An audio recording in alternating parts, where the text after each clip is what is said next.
This for 1 sec. Oh, I taped it to the thing actually. Just put this on for now.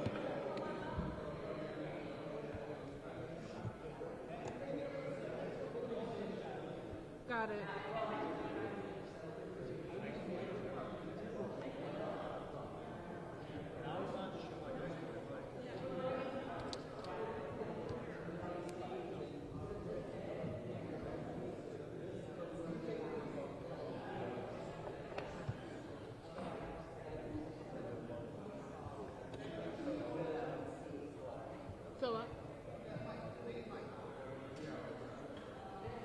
Mic check.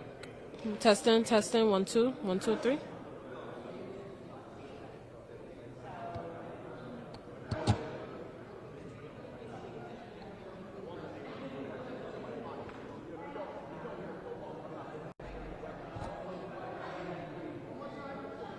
Testing, 1 2 1 2 3. Testing. Test. 1 2.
Testing. 1 2. Test. Testing. You can hear it? All right. So you ready for the other mic to be here? All right. You gonna keep it there? So you're just using that one, right? Why not? If it works, yeah.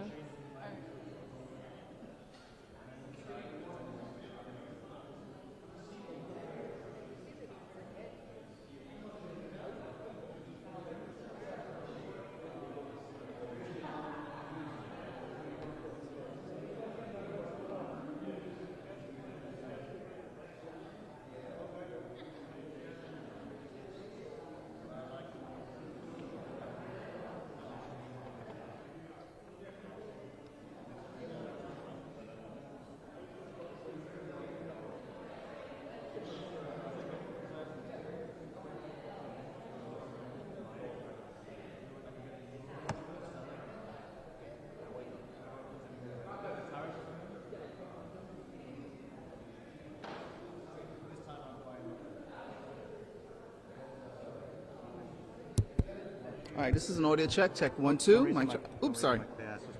Sorry. Thanks. Mic check 1 2. It's good. Perfect.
slight, a little brighter. See? Now it's yellow, right? No, it's yellow. Very yellow.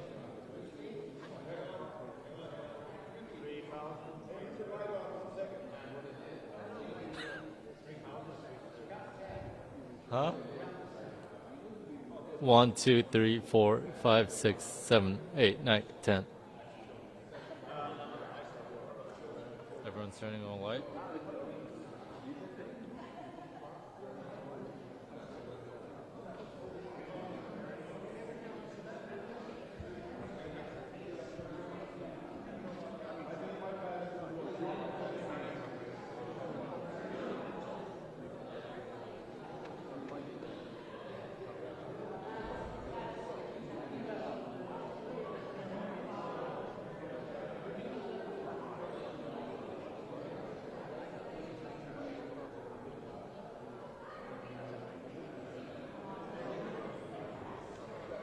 Check 1, 2, 3, 4, 5, 6, 7, 8, 9, 10. 1, 2, 3, 4, 5, 6, 7, 8, 9, 10. Mic check. 5, 4, 3, 2. Good? 1, 2, 3, 4, 5, 6, 7, 8, 9, 10. Cool.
Yes, sir.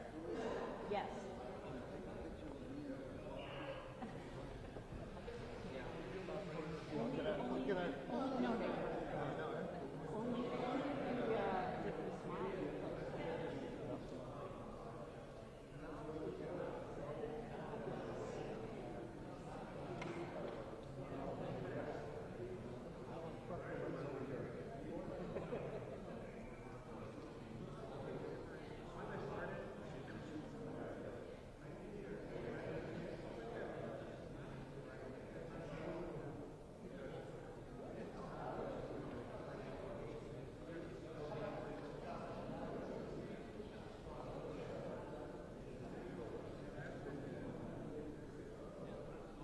Mic check, mic check, mic check.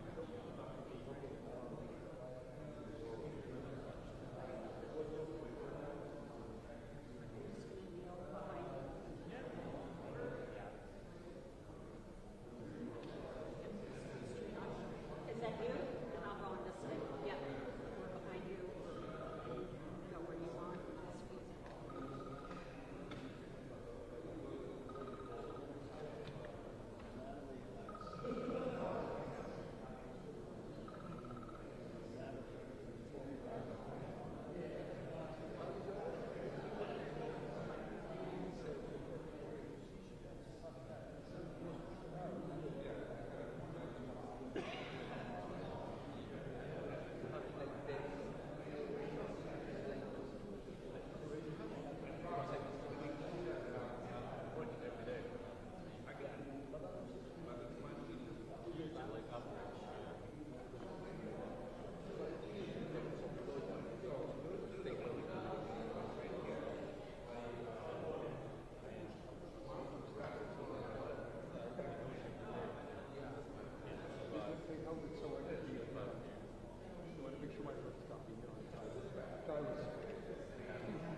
squeeze it.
Well, we're gonna do this in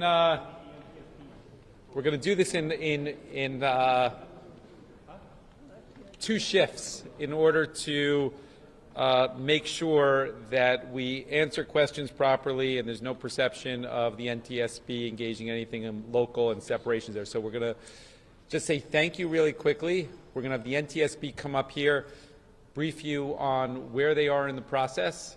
Then the city will come back up here and answer any specific questions on where we are from the process on our side. So you have the chairwoman of the NTSB. She'll come up here shortly.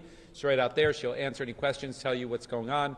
Then we will resume from the city side, answer any questions separately. So we'll ask you guys to separate those two components out with regards to questions. I think Kim is providing you right now the names of the individuals and confirmation for those of you that don't have that. So we'll give it a minute, and the chairwoman of the NTSB will come in, and then we'll take it from there afterwards. Okay?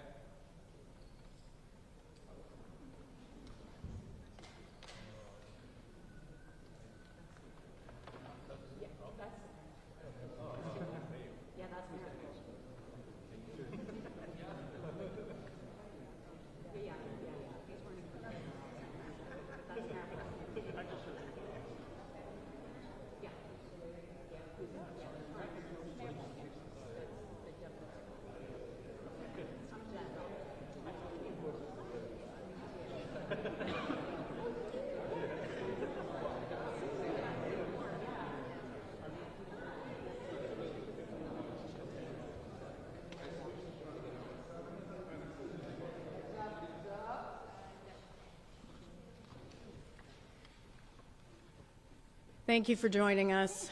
I'm Jennifer Homendy, and I'm chair of the National Transportation Safety Board. Our investigator in charge for this investigation, we call the investigator in charge the IIC, is Leah Reed. That's L-E-A-H, and then it's R-E-E-D. The National Transportation Safety Board is an independent federal agency that's charged by Congress with investigating every civil aviation accident in the United States and significant events in all other modes of transportation. As you know, we're here to investigate yesterday's crash of a Bell 206L4 helicopter into the Hudson River near Jersey City, New Jersey. The helicopter departed the downtown Manhattan Wall Street heliport in New York at about 14:50 for an air tour flight. The helicopter is owned by Meridian Helicopters, LLC, which is based in Broussard, Louisiana, and operated by New York Helicopter Charter, Inc. Before I go on, I want to extend on behalf of the entire NTSB our deepest condolences to those who lost loved ones in this tragic event. I also want to start by thanking the first responders. This was a tremendous, tremendous effort. And I want to thank specifically, first and foremost, the mayor for allowing us to be here in City Hall and do this press conference, and for all the support that you've given us and the team.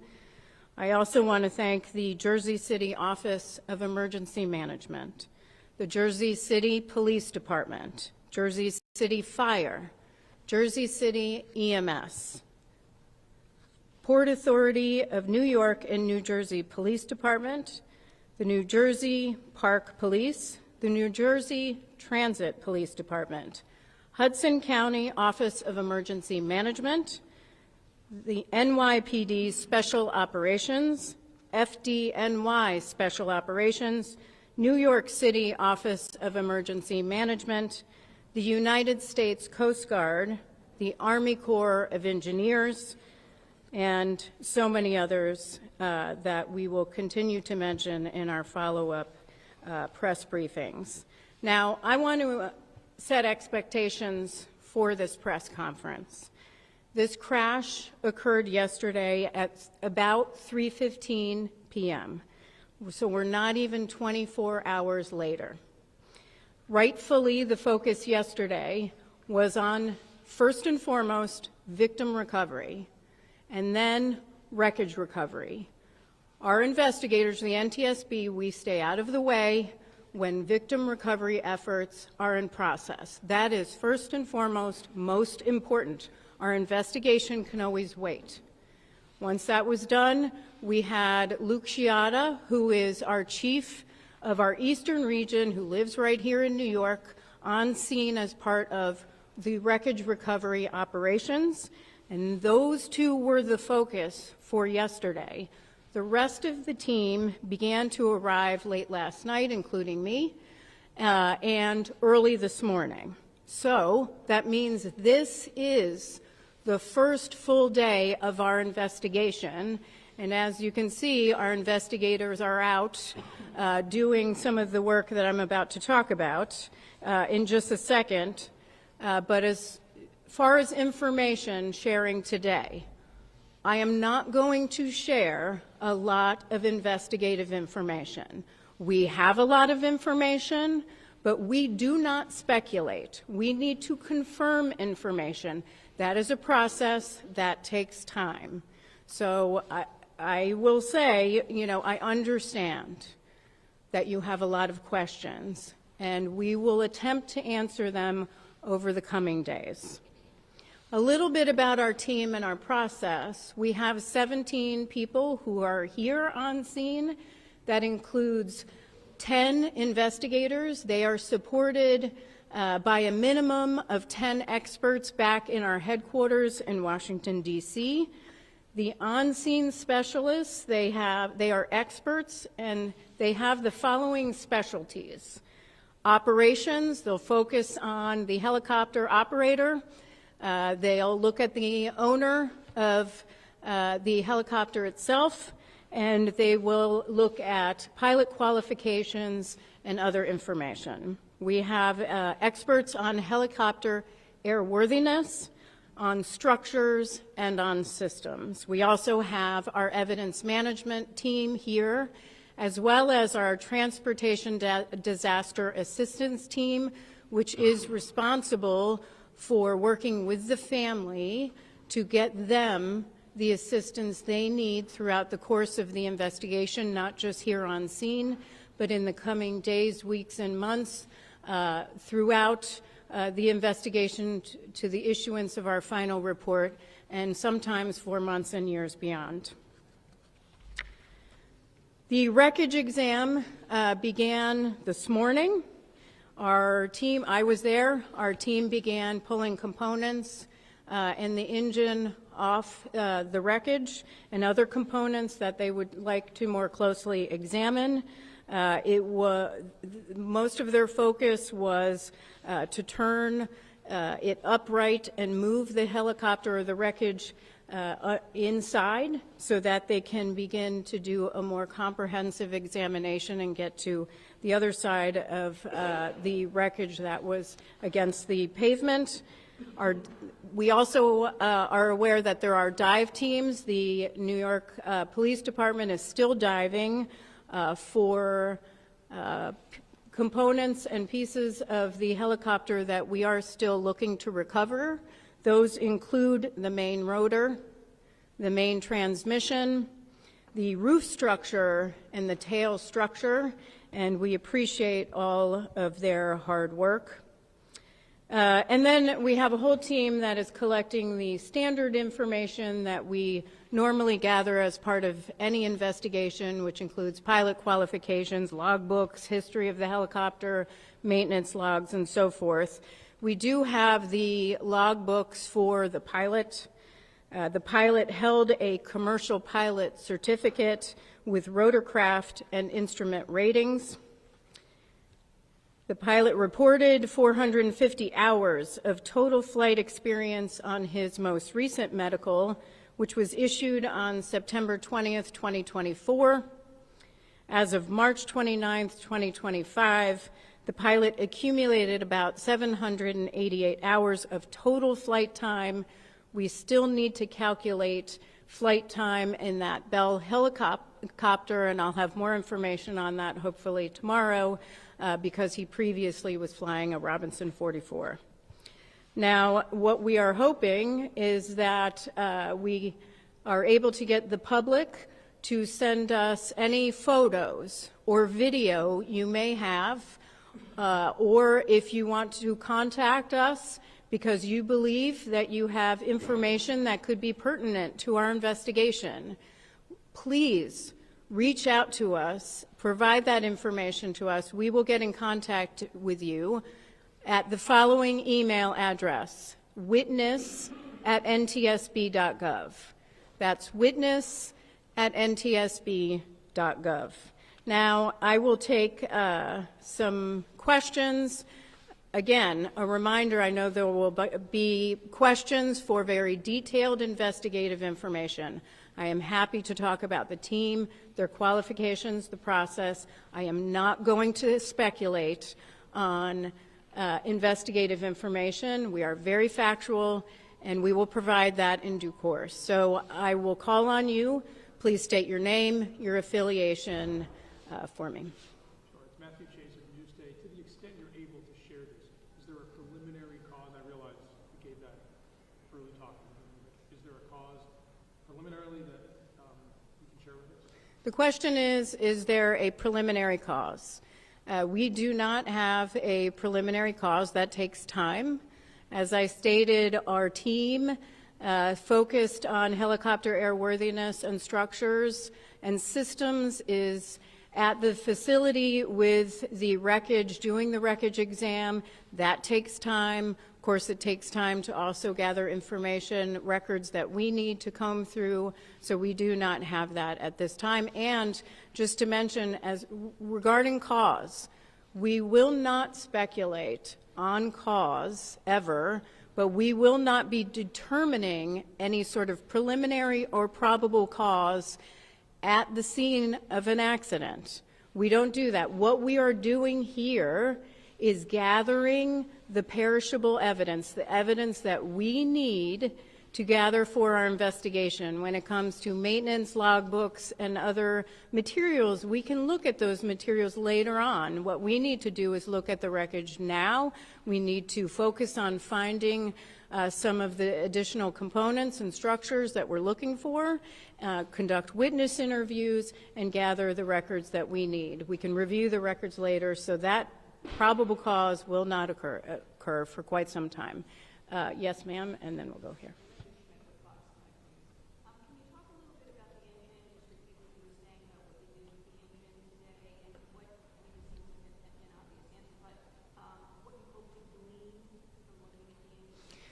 So the question was what we were doing with the engine. Nothing that we would not normally do as part of our standard investigation, where we would have wreckage and we'd start separating some of the components that we always look at. That's standard in our investigation. Of course, we'll have a team that always looks at engines or power plants to evaluate them as in standard course of our investigation. So nothing in particular.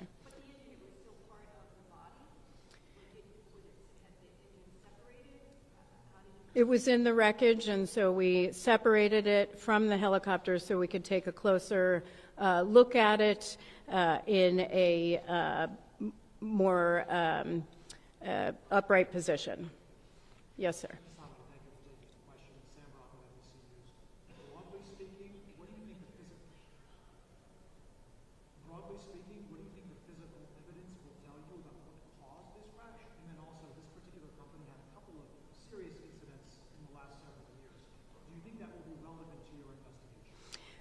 The question is, what will us looking at as part of this investigation on scene tell us about cause, and what will we be looking at related to the safety history as part for this particular helicopter company? First of all, we always look at safety history. That's a standard part of all of our investigations, so we'll collect that. Not just from the Federal Aviation Administration, that is a party to every single one of our investigations, but we'll also ask those questions in interviews and get other information that will help us get a very broad view and detailed information about the safety history of this particular operator and also the owner of the helicopter itself. With respect to what will it tell us on scene about our investigation, the evidence right now. Everything is on the table. We don't rule anything out. We take a very detailed and comprehensive view, and it's way too early in the investigation. It will be too early on scene. That's much later in the investigation. Yes, ma'am.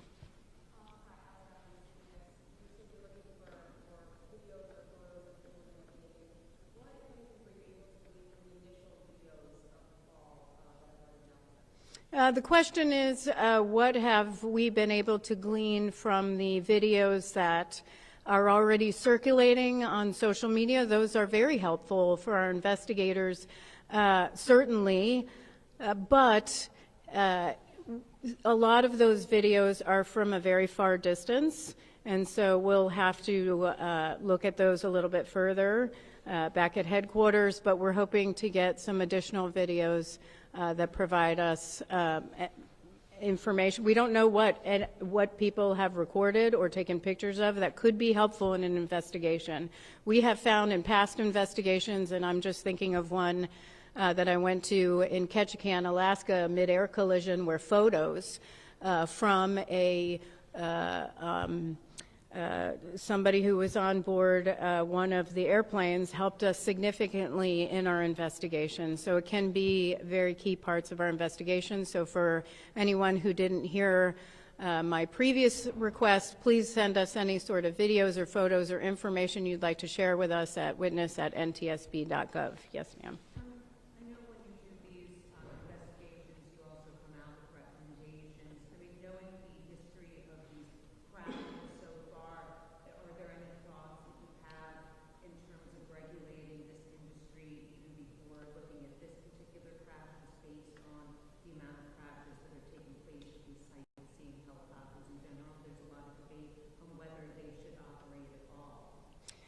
So the question is, do we have any sort of concerns or have we issued any sort of safety recommendations in the past about these type of air tour operations? We have. Actually, we did. So this particular operator was governed under Part 135 of the Federal Aviation Regulations, but this particular operation was under Part 91. All air tours are. We have issued an entire report on Part 91 operations with respect to revenue passengers. We believe in one level of safety strongly, and that may not look like regulation for a major commercial airline, but we do believe that they should be regulated. We have issued recommendations in the past on recorders, crash-resistant recorders. We've issued numerous recommendations on safety management systems, on particular regulations for Part 91. It's too early to say what we would recommend as part of this investigation. However, this is a concern that we've raised for a number of years. Certainly we raised this after the Fly Nyan crash, and in a specific report that we have online at ntsb.gov focused on Part 91 revenue passenger operations. And so I would direct you actually to that report. It was very comprehensive about our recommendations, specifically about air tour operators. And if you can't find that, our media relations team can help provide that information, because we did issue a set of recommendations to improve safety in this area. That will be part of the question is, was this operator complying with those recommendations? Those are recommendations, not regulations, but we would have to look at that, and that will be standard in this investigation. So thank you very much, sir. And then I'm going to go over here. Have we recovered the rotor? We are looking for the main rotor and the tail rotor right now.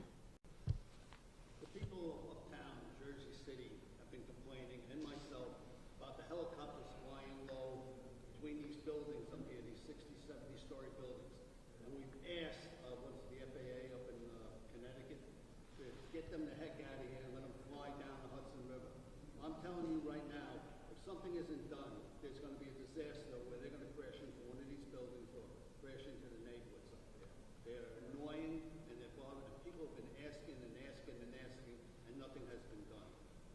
you. There was a comment about, thank you, sir. There was a comment about the concern about these helicopter operations, and thank you very much for sharing that. Appreciate it. Yes.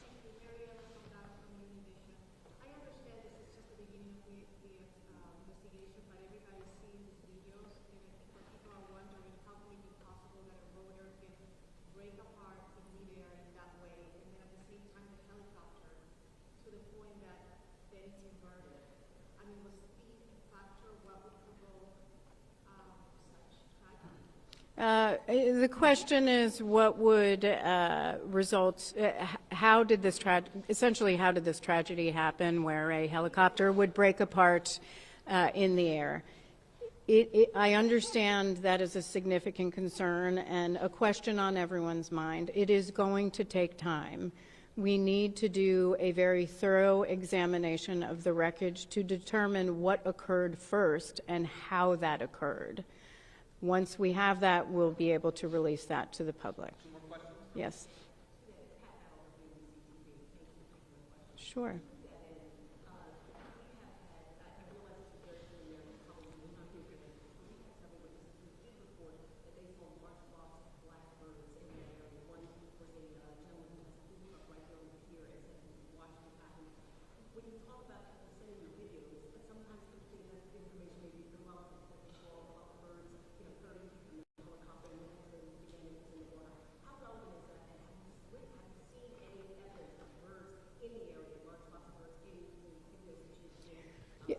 Yeah, great question, because I think sometimes people are reluctant to reach out to us because they may not think something is relevant to our investigation. So the question was on reports of a large flock of birds in the area shortly before the crash. We are aware of those reports. We discussed it this morning. It's something we will be looking into. What I will say to the public, if something struck you as different, or maybe you paused, or it crossed your mind that maybe it's something you would like to share with our investigators, there's no downside, please, in sharing that information with us. You can be very helpful in providing that investigative information to the NTSB. So again, witness@ntsb.gov. Even if you think it's irrelevant, please send it in. Yes, sir. Hi, Stephen Nesson, WNYC Radio. You said there are 17 people on site here working on the investigation and 10 in D.C. Is that how many people you would typically have for a helicopter crash investigation? Is that the same number, for example, during the Flynon helicopter crash, or have cuts of the federal government reduced your number of investigators? So the question is, the 17 investigators here and 10 who are supporting back home, but the 17 personnel here, 10 of which are investigators, is that typical for an investigation like this? How would it compare to Fly-Nyon, and would it be less as a result of any sort of cuts to the agency? First of all, let me address the agency. We have not experienced any personnel losses other than typical retirements in our agency.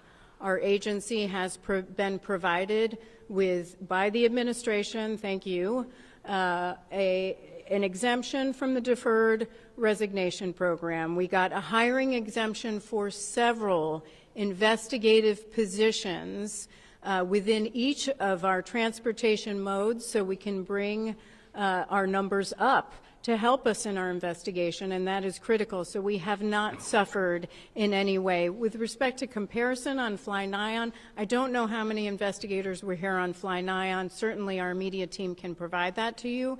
It really isn't, what I will say for our investigations is when an accident occurs, we look at what might be areas we want to look into. How many people can we send based on the rest of our workload? And because we have a pretty heavy workload right now, and that is the decision making that goes into what expertise do we need and who do we want to send. That is what feeds into that. So it might vary depending on the investigation. Okay, that is the end of questions today. What I will ask is that you monitor X, which is NTSB_newsroom, and also NTSB.gov, which is our website, which will have updates on future press conferences. Thank you so much for your time.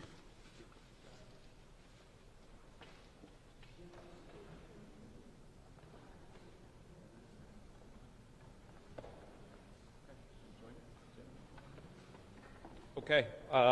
If there's any questions to our emergency management or director of the police, we could answer those as well. If not, we'll close it out and say thank you for coming. Was there a black box? I know this may be an NTSB question, but do you know if there was a black box? Want to speak to that, Greg? Black box question. At this point, we have been advised that it was recovered. That's part of the dive operations that's currently underway. They are. Is a black box? I don't know, but if there is, that's part of the dive operations that's currently underway. The NYPD scuba. Louder. Yeah, the NYPD scuba team, as indicated by the chair, has been assisting us since last evening. They're doing a comprehensive search of the crash area.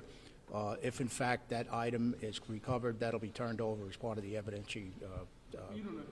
I don't know if this, right. But is it possible that this model does not have a black box? I have no idea. That would have to be directed to him. Yes, Pat?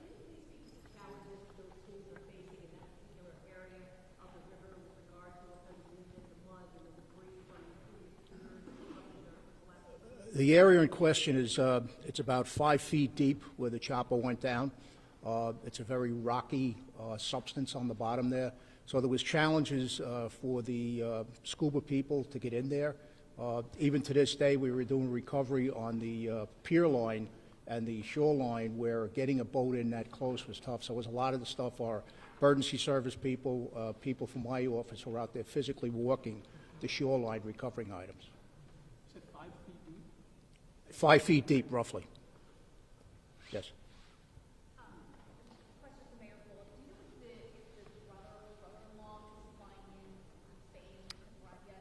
I believe they said it was an hour and a half from now until he arrives. Is that what they said?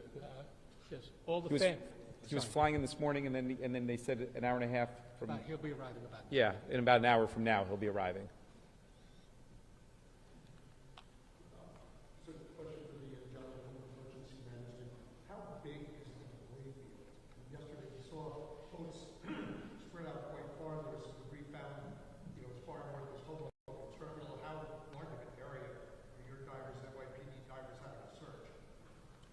Well, that's the discretion of the Coast Guard. Obviously, they've been establishing where the dives are currently operating.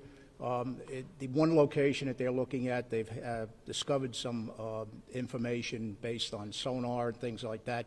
It's approximately 75 feet deep, so it's a pretty wide area right now. Primarily, we're in the area of the crash site and then working outward. But as the dive teams discover items that doesn't appear normal, they're marking them, and then based on the currents and things like that, they'll be back to continue their dives in that area.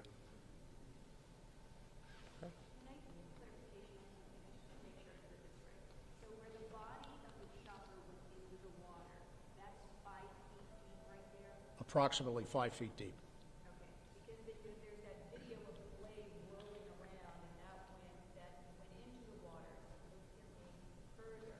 Yeah, that's the area that's, the water's approximately 75 deep, 75 foot. They have found some items on the floor based on sonar and things like that that are not normal appearances, and that's why they're continuing to mark that.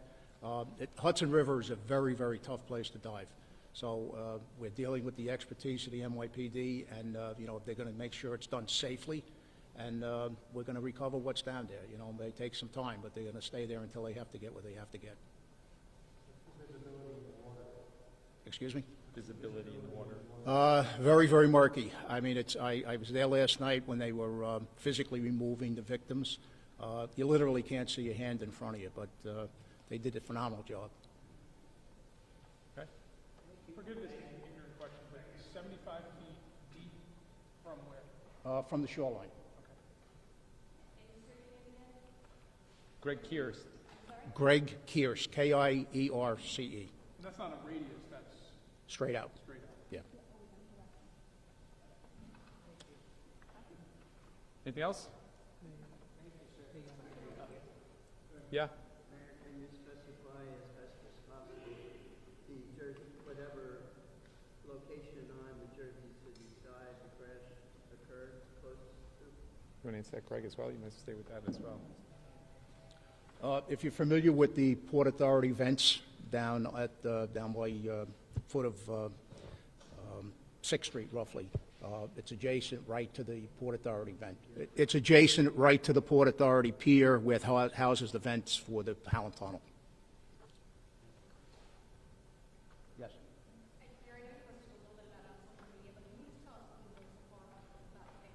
I'm sorry. They told us, I touched on the fact that they were here for a birthday trip for the mom. Her birthday is actually, I understand, in June, but it was a trip that they were doing now. It was one of the child's birthdays today. He was here for a business trip, arriving on Sunday, touring some Siemens entities in Pittsburgh, is what they told us. And then they extended the trip with the family arriving a couple days ago for the birthday portion of the trip. Birthday today or yesterday?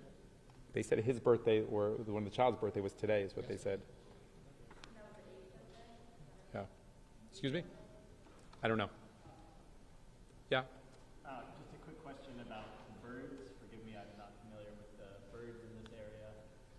Is it a typical problem that there are birds that could possibly, interact with There were three working theories. There was the birds discussion, there was drone discussion, and mechanical failure discussion. And we'll see where it goes. And again, I don't want to hypothesize, but I think as time goes on, we'll leave it at that. What are your thoughts on the regulation issue?